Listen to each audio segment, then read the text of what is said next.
Hello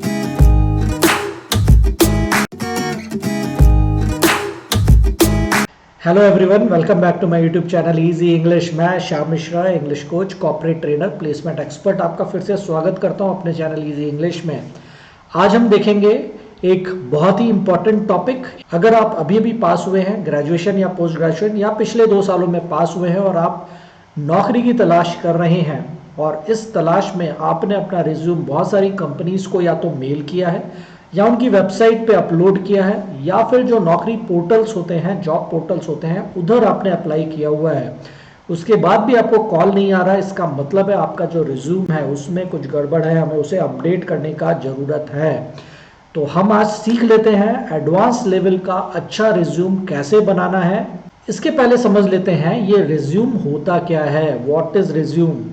अगर आप लोगों को ऐसा लगता है कि रिज्यूम एक ऐसा डॉक्यूमेंट है जो आपके बारे में इंफॉर्मेशन दे रहा है और ये सोच के आप रिज्यूम बना रहे हैं, तो अपना सोचने का तरीका थोड़ा सा चेंज कर लीजिए, क्योंकि रिज्यूम आपका इंफॉर्मेशन वाला डॉक्यूमेंट से बढ़कर है। वो क्या है? वो एक्चुअल में आपका एडवर्टीजमेंट है, आपकी स्किल सेट का एडवर्टीजमेंट है एचआर के सामने। तो आगे से यही सोच के आप रिज्यूम बनाएं कि आप अपने स्किल सेट को एडवर्टाइज कर रहे हैं एचआर के सामने। एक एचआर के पास हजारों रिज्यूम आते हैं और वो जो रिज्यूम पे वो इम्प्रेस हो जाता है उस रिज्यूम के कैंडिडेट को ही बुलाता है। तो आपको भी अपना रिज्यूम ऐसा बनाना है कि एचआर इम्प्रेस हो जाए। एचआर रिज्यूम से जज करता है आपकी पर्सनालिटी, आपका बैकग्राउंड, आपकी कैपेबिलिटीज, आपका अकम्पलिशमेंट्स, आप कितने ऑर्गेनाइज्ड हैं और आपकी सेंस ऑफ क्वालिटी क्या है, ये आपका रिज्यूम उसको बता देता है। और वो 5 सेकंड से लेके 15 सेकंड के बीच में ही उसके पास एक रफ आइडिया हो जाता है कि ये बंदा किस टाइप का होगा। आपके रिज्यूम में क्या क्या होना चाहिए, क्या क्या कंटेंट होना चाहिए, उस पर भी एक नज़र हम दौड़ा लेते हैं। सबसे इंपॉर्टेंट है कि आपके रिज्यूम में objective, name and contact details, personal statement मतलब अबाउट मी, एजुकेशनल या टेक्निकल क्वालिफिकेशंस, स्किल जो टेक और नॉन टेक में डिवाइडेड है, प्रोफेशनल या vocational experience, achievements and references, ये तो पक्के होने चाहिए। इसके अलावा अगर आप कुछ ऐड करना चाहते हैं तो कर सकते हैं, लेकिन इस चीज़ में हम कॉम्प्रोमाइज़ नहीं करेंगे, ये तो हमारे रिज्यूम में होना ही चाहिए। अब एक एक करके हम देख लेते हैं कि इसमें आखिर हमें लिखना क्या है। तो ऑब्जेक्टिव क्या होता है, पहले ये देख लेते हैं। ऑब्जेक्टिव जो है ये एक्चुअल में आपका करियर ऑब्जेक्टिव है और ये आप जब भी बनाएं, जब भी लिखें, गूगल से भी सर्च कर रहे हैं तो उसमें थोड़ा अपडेट कर लें। कंपनी में जो जॉब डिस्क्रिप्शन है, जो जॉब रोल है, वो क्या मांग रहा है, उसके हिसाब से ही अपना रिज्यूम, अपना ऑब्जेक्टिव बनाएं। जैसे कि अगर कंपनी मांग रही है क्रिएटिविटी स्किल्स या इनोवेटिव स्किल्स, तो आपके रिज्यूम, आपके ऑब्जेक्टिव में वो क्रिएटिविटी और इनोवेटिविटी स्किल का जिक्र होना चाहिए। तो अगर ऐसा है तो आप ऐसे कह सकते हैं, अगर आप टेक्निकल कैंडिडेट हैं तो to utilise my technical skills and knowledge for achieving the goal and development the best performance in the organization, I want to implement my creativity, innovative ideas and skills for accomplishing the projects. तो यहाँ पे मैंने बता दिया मेरी creativity और innovative ideas को मैं इंप्लीमेंट करना चाहता हूँ। ऑब्जेक्टिव पे थोड़ा सा मेहनत कर लें, company to company objective change भी करें और ऑब्जेक्टिव याद रखें। कई बार एचआर पूछ लेता है कि आपका करियर ऑब्जेक्टिव क्या है, तो वो याद भी रहना चाहिए। अगर आप उस पर मेहनत करेंगे तो 100% याद रहेगा।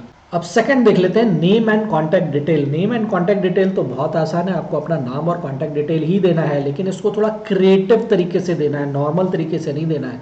एक मैं आपको एग्जांपल देता हूँ, लाइक ये जॉन डो ने अपना नाम, अपना करियर ऑब्जेक्टिव, यहाँ पे आप देखेंगे तो इसने अपना करियर ऑब्जेक्टिव लिखा हुआ है और ये इसने अपनी कॉन्टैक्ट डिटेल दी हुई है, बीच में एक फ़ोटो लगाया हुआ है। हम हमारे कंट्री में, हमारे इसमें जो एक प्रॉब्लम है कि जो भी कैंडिडेट्स अपना जब फोटोग्राफ लगाते हैं, बहुत सारे लोग नहीं भी लगाते हैं, रिज्यूम में जब भी अपना फोटोग्राफ लगाते हैं एक बड़ा ही सीरियस सा लुक देके वो फोटो दिखाते हैं कि बड़ा सीरियस, बड़ा ही गंभीर बंदा है ये फोटो इंप्रेस नहीं करता है एचआर को। आप एक हंसता हुआ फोटो लगाइए, प्रोफेशनल ड्रेस में, लेकिन एक हंसता हुआ फोटो लगाइए, लाइफ से आप खुश हैं ऐसा दिखाइए।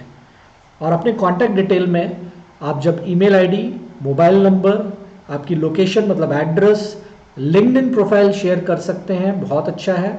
और ट्विटर अगर आप यूज़ कर रहे हैं तो उसको भी शेयर कर लें, उसकी प्रोफाइल को भी। अगर आपने कोई वेबसाइट बनाया हुआ है आपका, उसको भी शेयर कर लें। पर जब आप उसको शेयर करें थोड़ा थोड़ा अच्छा पिक्चोरियल फॉर्मेट में उसको शेयर करें ताकि थोड़ा सा अच्छा दिखे वो। अगर आप फ्रेशर हैं, जैसे ये बंदा तो बिजनेस डेवलपमेंट मैनेजर है, पर अगर आप फ्रेशर हैं तो आप यहाँ पे आपका एजुकेशनल क्वालिफिकेशन लिख सकते हैं, like B Tech in mechanical engineering. या फिर अगर आपका कोई ऐसा स्किल सेट है जो मैच कर रहा है, जैसे कि वो कंपनी चाह रही है कि उसको ऑटोकैड वाला बंदा चाहिए, तो आप यहाँ पे लिख सकते हैं deep knowledge in AutoCAD designing या good hand in AutoCAD designing, ताकि वो और इम्प्रेसिव लगे और आई कैचिंग लगे। प्रोफेशनल स्टेटमेंट अबाउट मी बहुत सारे कैंडिडेट्स नहीं लिखते हैं, कोशिश करिए आप लिखिए, या तो पॉइंट वाइज लिखिए या फिर पैराग्राफ में लिख दीजिए, लेकिन अबाउट मी लिखिए। अबाउट मी, जैसे मैंने मेरा अबाउट मी लिखा हुआ है रिजल्ट ओरिएंटेड प्रोफेशनल, ये मैंने पॉइंट वाइज लिखा हुआ है, result oriented professional, corporate trainer behaviour, excellent corporate relation, good placement record, knowledge based marketing, job fair management. ये मेरा हो गया अबाउट मी। आप लोग अपना लिखिए। एक सैंपल ले लेते हैं, लाइक ये रॉबर्ट स्मिथ है, इन्होंने भी एक बहुत अच्छा हंसता हुआ अपना फोटो लगाया, कॉन्टैक्ट डिटेल दिया और एक अच्छा अबाउट मी दिया। हालांकि ये दूसरी लैंग्वेज में समझ में नहीं आएगा आपको, पर आप भी एक अच्छा सा अबाउट मी दीजिए। अबाउट मी में आप अपने बारे में बताइए, आपकी क्या स्किल्स है, उसका आउटकम क्या है, वो थोड़ा सा बताइए, कम से कम 5-6 लाइन लिखिए उसमें अबाउट मी में कि आप हैं क्या और कंपनी के कैसे काम के हैं। कोशिश करिए कंपनी को जो स्किल सेट चाहिए उससे रिलेटेड आउटकम आपके अबाउट मी का आए। अबाउट मी के बाद अब आगे देख लेते हैं आगे क्या लिखना है हमें। एजुकेशनल क्वालिफिकेशन जो है आपके, वो आपको थोड़ा सा कोशिश करिए ग्राफिकल फॉर्मेट में दीजिए। नॉर्मल बच्चे नॉर्मल फॉर्मेट में लिख देते हैं कि completed 10th from this school in year this score this percentage.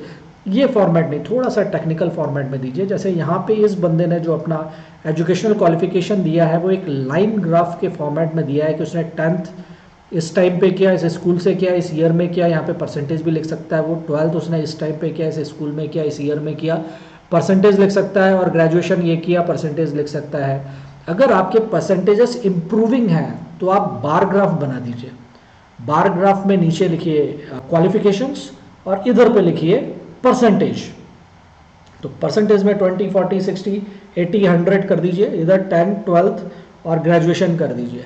और अगर आपका इंप्रूविंग ग्राफ है, जैसे 10 में आपके 60% आए, 12th में 70 आए और ग्रेजुएशन में 80 आए, तो दिखेगा कि नहीं बंदा सीरियस होता चला गया अपनी लाइफ में, तो बार ग्राफ बनाइए।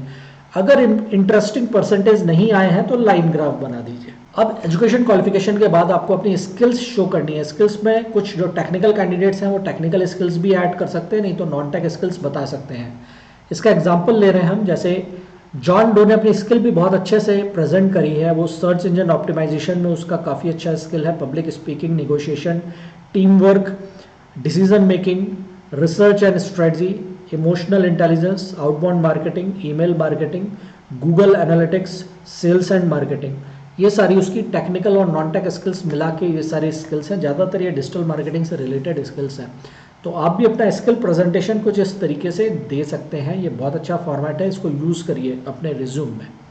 अब इसके आगे हम देख लेते हैं प्रोफेशनल और वोकेशनल एक्सपीरियंस आपको कैसे देने हैं। अगर आप फ्रेशर हैं तो आप अपनी जो ट्रेनिंग्स और प्रोजेक्ट्स आपने किए हैं कॉलेज लाइफ के टाइम पे या स्कूल लाइफ में, या फिर निकल के अगर आपने कॉलेज से बाहर भी कोई इंटर्नशिप की हुई है, उसको आप शोकेस कर सकते हैं। और अगर आप प्रोफेशनल हैं तो आप अपना एक्सपीरियंस शो करेंगे उसमें। तो देखिए इसको कैसे कर सकते हैं। आपको आपने प्रोजेक्ट वर्क्स जो है वो तो कंपनी नेम, प्रोजेक्ट और ब्रीफ डिटेल देना ही है उसको। इसका एक एग्जांपल ये है, समर इंटर्नशिप को आपने अलग से शो किया, और प्रोजेक्ट जो कि आपने कॉर्पोरेट में अगर किया है, या पेपर प्रेजेंटेशन आपने किया, या एकेडमिक में जो टीचर आपको देते हैं प्रोजेक्ट वर्क वो आपने किए हैं, उसका डिटेल 3 फॉर्मेट में उसको डिवाइड करके आप दे सकते हैं। कॉर्पोरेट अलग, पेपर प्रेजेंटेशन अलग, एकेडमिक प्रोजेक्ट्स अलग। इस तरीके से आप इसको प्रेजेंट कर सकते हैं। अब आगे बढ़ते हैं थोड़ा सा, अचीवमेंट्स कैसे प्रेजेंट करने हैं। अचीवमेंट फ्रेशर्स के लिए बहुत ज़रूरी है, क्योंकि फ्रेशर का जजमेंट उसके टिल टाइम अचीवमेंट के बेसिस पे ही होता है। तो फ्रेशर अचीवमेंट कैसे प्रेजेंट करेगा, आप क्रोनोलॉजिकल ऑर्डर में अचीवमेंट प्रेजेंट कर सकते हैं, ईयर वाइज दिखा सकते हैं, या फिर school time, college time, professional life time पे भी आप शो कर सकते हैं क्या क्या आपके अचीवमेंट रहे। अचीवमेंट किस किस डायरेक्शन में रहते हैं, मैंने एक वीडियो बनाया है, how to answer tell me something about yourself. उसमें मैंने बताया कि अचीवमेंट्स में आप क्या क्या बता सकते हैं। अगर आपने वो वीडियो नहीं देखा है तो मैं डिस्क्रिप्शन बॉक्स में उसका लिंक दे रहा हूँ, उसको प्रेस करके वो वीडियो भी देख लीजिए, वो भी बहुत काम का वीडियो है। रेफरेंसेस फ्रेशर को देना बहुत जरूरी है, अगर एक्सपीरियंसड है वो भी रेफरेंस दे दे तो बहुत अच्छा। रेफरेंस किसका देना है? सीनियर डेलीगेट जो आपके बारे में अच्छा बोले उसका रेफरेंस देना है। एक ऐसा सीनियर डेलीगेट जो आपके बारे में अच्छा बोले, ऐसे का नहीं देना जो आपके बारे में नेगेटिव बोले, उससे रेफर किया जाए और आपके बारे में नेगेटिव बोल दिया जाए। जैसे जेनी डो ने रेफरेंस दिया है जॉन डो का, उसने उसका ईमेल आईडी दिया है, फ़ोन नंबर दिया है और उसका डिजिग्नेशन और कंपनी का नाम भी देना है आपको। डिजिग्नेशन, कंपनी का नाम, email ID and phone number, ताकि आपके बारे में जब पता किया जाए तो उस रेफरेंस से पता कर लिया जाए। कोशिश करिए क्रिएटिव रिज्यूम बनाए, जैसे ये जॉनी डो का एक क्रिएटिव रिज्यूम है। मैं आपको कुछ और एग्जांपल एक दे देता हूँ, लाइक रॉबर्ट स्मिथ का ये क्रिएटिव रिज्यूम है। आप थोड़ा इस तरीके का कुछ रिज्यूम बनाइए, ट्रेडिशनल रिज्यूम मत बनाइए। क्रिएटिव रिज्यूम कैसे बनाना है? या तो कोरल ड्रॉ पे बना लीजिए, अगर आपको कोरल ड्रॉ नहीं आता है तो आप पावर पॉइंट पे भी बना सकते हैं। मैं आपको रफ आइडिया पावर पॉइंट का दे देता हूँ कैसे बनाना है। चलो हम इसी रिज्यूम को मिमिक करेंगे कि पावर पॉइंट में इस टाइप का रिज्यूम का हम स्ट्रक्चर कैसे डेवलप कर सकते हैं। तो चलिए करते हैं। तो सबसे पहले पावर पॉइंट पे आ जाइए। देखिए पावर पॉइंट हमेशा लैंडस्केप में होता है और रिज्यूम आपको A4 साइज पोर्ट्रेट में बनाना है, तो इसको अपने को चेंज करना है। तो सबसे पहले डिज़ाइन पे आइए, डिज़ाइन पे आके स्लाइड साइज पे आइए, कस्टम साइज स्लाइड साइज करिए। जब आप यहाँ पे करेंगे तो यहाँ पे आपको पोर्ट्रेट का ऑप्शन आ जाएगा, इसको पोर्ट्रेट कर दीजिए। A4 साइज का जो विड्थ और हाइट होता है इंचेस में वो अलग होता है और आपका PPT का अलग होता है, तो हमें इसको भी मैच करना है। A4 साइज का जो विड्थ होता है वो होता है 8.3, तो हम इसको कर देंगे 8.3 और ये होता है 11.7, तो हम इसको कर देंगे 11.7 और इसको कर देंगे ओके और इसको मैक्सिमाइज कर देंगे। अब ये जो हमारे पास आ गया, ये हमारे पास A4 साइज का आ गया, इसी पे ये हमारा रिज्यूम बनेगा। अब हमें चाहिए बैक में कलर, क्योंकि हमारा जो ये रॉबर्ट स्मिथ है ये थोड़े से कलरफुल है, तो इसमें हम थोड़ा लाइट डार्क कलर डालेंगे। तो हम डाल देते हैं इसमें PPT में लाइट डार्क कलर। तो लाइट डार्क कलर के लिए हम फॉर्मेट बैकग्राउंड करेंगे, और भी तरीके हैं पर हम इससे कर लेंगे। यहाँ पे गए, हमने पूरे PPT का जो हमें कलर है वो लाइट डार्क कर दिया, दिस वन। अब हमारा PPT का कलर लाइट डार्क हो गया। अब हमें यहाँ पे एक, जैसा कि उस रिज्यूम में फॉर्मेट था, आप अपने हिसाब से पावर पॉइंट को यूज़ कर सकते हैं। और लास्ट में आपको करना यही है कि इसको कन्वर्ट कर देना है PDF में। जब आप इसको पूरा बना लेंगे फिर इसको आप PDF में कन्वर्ट कर सकते हैं। वहाँ पे इसने इसका कुछ अलग सा कलर था, तो हम इसका कलर थोड़ा सा अलग सा कर लेते हैं। तो मैंने यहाँ पे ले लिया ये कलर और फिर उसने, बंदे ने इसको थोड़ा सा इधर छोटा किया क्योंकि उधर पे उसकी फ़ोटोग्राफ थी, और यहाँ पे फिर 2 कलर थे, तो ये कलर भी थोड़ा सा अलग होगा। तो I have taken this here and this here, और इसका कलर उसने लिया था अलग, तो ये कलर हम ले लेते हैं थोड़ा सा डार्क ब्लैक। ये हमने एक नॉर्मल PPT, एक नॉर्मल वो बना दिया। अब इसमें आप पूरा रिज्यूम डिज़ाइन कर लीजिए, या फिर इसी हिसाब से आप अगर कुछ और डिज़ाइन चाह रहे हैं, अलग कलर का डिज़ाइन चाह रहे हैं, तो वो डिज़ाइन भी आप कर लीजिए और एक अच्छा सा हाईटेक रिज्यूम, एडवांस लेवल का रिज्यूम एक बना लीजिए। फर्स्ट पेज ऐसा रहेगा, सेकंड पेज नॉर्मल रहेगा। तो सेकंड पेज नॉर्मल रखिए, फर्स्ट पेज डिज़ाइनर रखिए, थोड़ा सा कलर कॉम्बिनेशन लाइए, सिंपल सोबर कलर्स यूज़ करिए जो आई सूदनिंग हो, आई कैचिंग हो, वो आंखों में चुभे ना। So thank you for watching. Resume बनाइए और मेरे को डिस्क्रिप्शन बॉक्स में लिंक दीजिए आपके रिज्यूम का, मैं भी देखता हूँ कैसा आपने रिज्यूम बनाया है। कहीं कोई अपडेशन का ज़रूरत होगा तो मैं आपको बताऊँगा कि क्या अपडेट करना है। So thank you very much for watching मी। इस वीडियो को शेयर करिए ज़्यादा से ज़्यादा लोगों तक। फ्रेशर कैंडिडेट्स, बहुत सारे बच्चे कंफ्यूज रहते हैं रिज्यूम बनाने में, उनकी मदद करिए। So thank you very much.